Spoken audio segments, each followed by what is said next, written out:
করছে সবটাই খুব সুন্দর। এই ছোটরা মানে বাপ্পা এবং বাপ্পার দলবল, বাপ্পা নিজেই খুব ছোট, আবার বাপ্পার দলবলে যারা রয়েছে তারা বাপ্পার থেকেও ছোট। মানে এই যে এতজন পরের জেনারেশনের মানুষ মিলে এটা আয়োজন করে প্রতি বছর, যাদেরকে নিয়ে ভাবে এরা, আর যে বিষয় নিয়ে কাজকর্ম করে সেটা যে ভাবছে, এই কিছুর যে প্রচেষ্টা সেটা সফল হোক বা না হোক, এটা তো ওদের মোটামুটি সাকসেসফুল, যার জন্যই 8 বছর এমনি এমনি তো আর হয়নি, মানুষের ভালোবাসা বা সেই সাপোর্টটা পেয়েছে বলেই। কিন্তু যে কোনো কিছু পজিটিভ উদ্যোগ সেটা সবসময় খুবই ভালো লাগে, সবসময় সেটা সমাদৃত হয় মানুষের কাছে। এবং আমিও হয়তো শারীরিকভাবে সবসময় সেই জায়গায় উপস্থিত থাকতে পারি না, কিন্তু যে কোনো উদ্যোগ আমার কাছে খুব ভালো লাগে। আর আমরা তো সবাই বাঙালিরা ভীষণ একটা হুজুগে না, তো সেই রকম যে কোনো একটা কিছু, এইটা মানি তো ধরো 4 দিন 5 দিন ধরে এখানে সবাই আসবে, সকলের সঙ্গে দেখা হবে, আড্ডা হবে, কেনাকাটি হবে প্রচুর, তারপর অনেক কিছু দেখতে পারবো, অনেক আর্ট ফর্ম যেগুলো, অনেক শিল্প যেগুলো হয়তো বিলুপ্তির পথে, সেইগুলোকে নতুনভাবে আমরা দেখতে পারবো। তো সেইগুলোও তো একটা এমন অনেক শিল্প যেগুলোর হয়তো নাম আমরা ভুলে গেছি, জানিই না হয়তো, তো সেইগুলোকে আমরা নতুনভাবে নতুন বছরে দেখতে পাবো, তো সেটা সবসময় ভীষণ আনন্দের।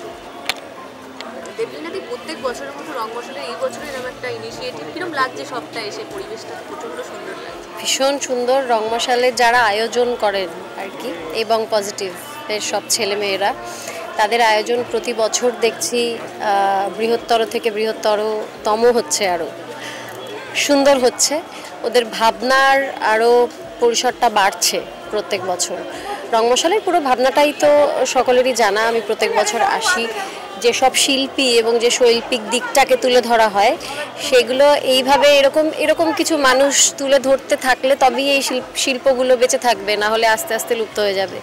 সেটা একটা গুরুত্বপূর্ণ ব্যাপার। আর এবছর নতুন দুর্গায় রংমশাল, তারও একটা গুরুত্ব আছে বটে। আমরা সেটাও যদি মাথায় রেখে আগামী বছরটা পুরোটা কাটাই, পিছিয়ে না পড়ি, যেখানে দাঁড়িয়ে আছি অন্তত সেইখানে শুধু দাঁড়িয়ে থাকি।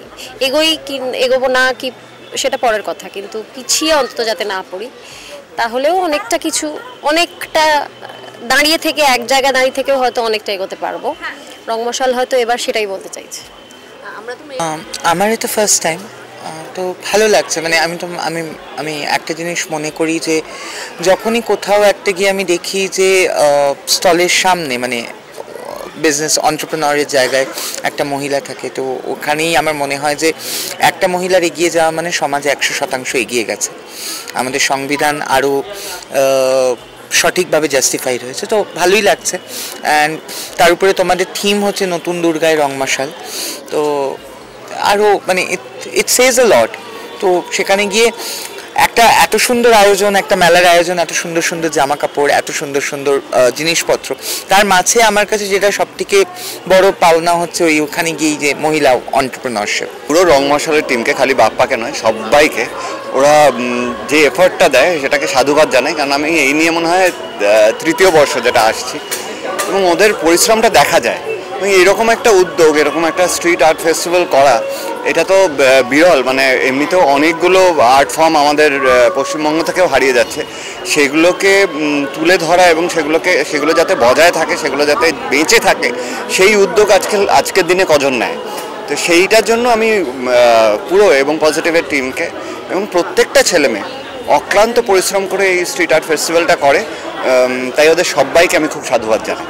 থেকে বড় কথা যে রংমশালে যে উদ্যোগটা পথশিল্প উৎসব, আর পথশিল্প আমাদের এখনকার জীবনে ভীষণভাবে দরকার। কারণ আমরা অনেক কিছু জিনিস হারিয়ে ফেলছি, আমাদের বেশ কিছু সংস্কৃতি, বেশ কিছু অনেক ছোট ছোট জিনিস যেগুলো আমরা কিন্তু আগে জানতাম, সেগুলো আমরা কিন্তু ভুলে যাচ্ছি।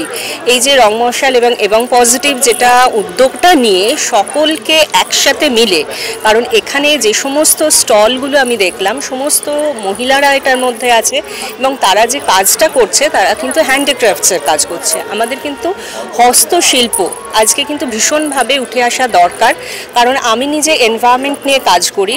সেখানে আমরা জানি যে প্লাস্টিক্স যদি আমাদের বর্জন করতে হয় তাহলে কিন্তু আজকে জুট শিল্পের ব্যবহার বাংলাতে ভীষণভাবে বাড়াতে হবে, এবং যে সমস্ত কাপড় দিয়ে বিভিন্ন ধরনের প্রোডাক্ট তৈরি করেছে, বিভিন্ন ধরনের আমাদের যে কাজগুলো এখানে মহিলারা করে দেখাচ্ছে এবং প্রত্যেকটা মানুষকে একই ছাতার তলায় নিয়ে এসেছে, এটা একটা ভালো উদ্যোগ। এই প্রোগ্রামটা আমি প্রথম বছরে এসেছি, কিন্তু আমি আসার পর থেকে যা আমি এদের কাজকর্ম বা যেটা দেখছি যে খুব অল্প দিনে এত সুন্দরভাবে কাজগুলো এগিয়ে নিয়ে যাচ্ছে, এটা একটা শেখারও জায়গা বা বলারও জায়গা।